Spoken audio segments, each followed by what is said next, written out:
Now, puss.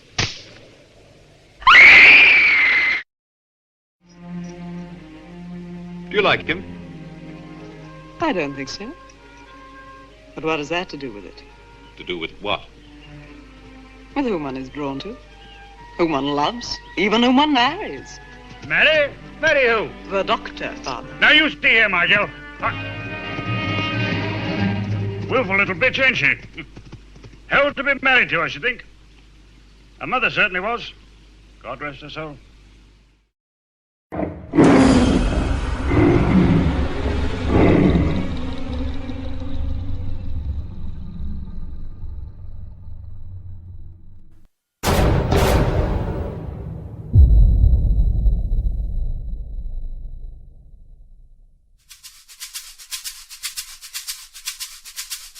Arthur Schopenhauer was a German 19th century philosopher who deserves to be remembered today for the insights contained in his great work, The World as Will and Representation. Schopenhauer's philosophy starts by giving a name to a primary force within us, which he says is more powerful than anything else, our reason, logic or moral sense, and which Schopenhauer terms the will to life, in German the Wille zum Leben.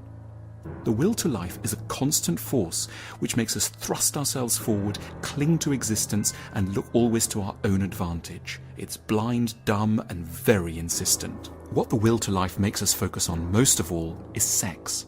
From adolescence onwards, this will thrums within us, turns our heads constantly to erotic scenarios, and makes us do very weird things, the most weird of which is fall in love all the time.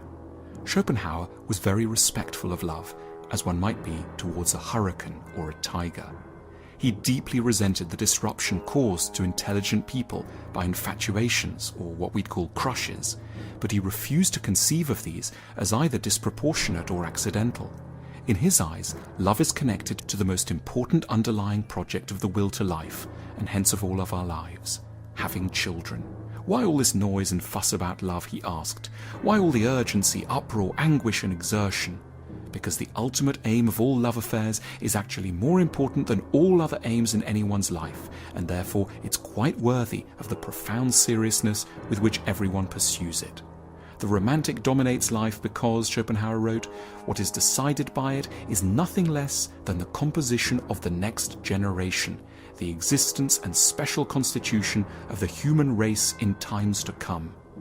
Of course, we rarely think of future children when we're asking someone out on a date, but in Schopenhauer's view, this is simply because the intellect remains much excluded from the real resolutions and secret decisions of its own will. Why should such deception be necessary? Because for Schopenhauer, we would never reliably to reproduce unless we had first, quite literally, lost our minds. This was a man deeply opposed to the boredom, routine, expense, and sheer sacrifice of having children. Furthermore, Schopenhauer argued that most of the time, if our intellect were properly in charge of choosing who we could fall in love with, we would pick very different people to the ones we actually end up with. But we're ultimately driven to fall in love, not with anyone we'll just get on with well, but with people whom the will to life recognizes as ideal partners for the project of producing what Schopenhauer bluntly called balanced children.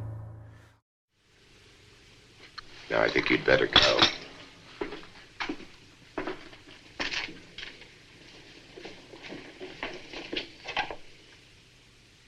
Why?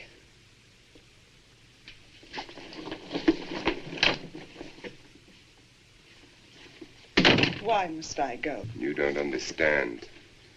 I can welcome no one here. Not even in the kitchen of all places. Wait. Let me go! Wait. I'm sorry. Please, let me go. Yes. Yes, that is, after all, what I want, too, isn't it? To be let go. Yes, of course, of course. I'm pale and cold and yet so much life.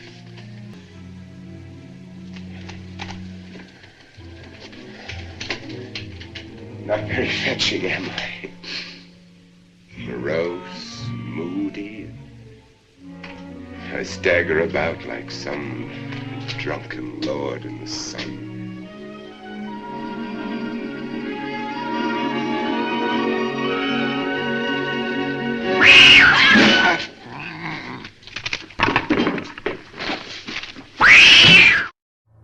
All of us are a little bit unbalanced ourselves, he thought. We're a bit too masculine or too feminine, too tall or too short, too rational or too impulsive. If such imbalances were allowed to persist or were aggravated in the next generation, the human race would, within a short time, sink into oddity. The will to life must therefore push us towards people who can, on account of their compensating imbalances, cancel out our own issues. A large nose combined with a button nose promise a perfect nose. He argued that short people often fall in love with tall people and more feminine men with more assertive and masculine women. Unfortunately, this theory of balancing attraction led Schopenhauer to a very bleak conclusion, namely that a person who is highly suitable for producing a balanced child with is almost never, though we can't realize it at the time because we've been blindfolded by the will to life, very suitable for us. We should not be surprised, he wrote, by marriages between people who would never have been friends.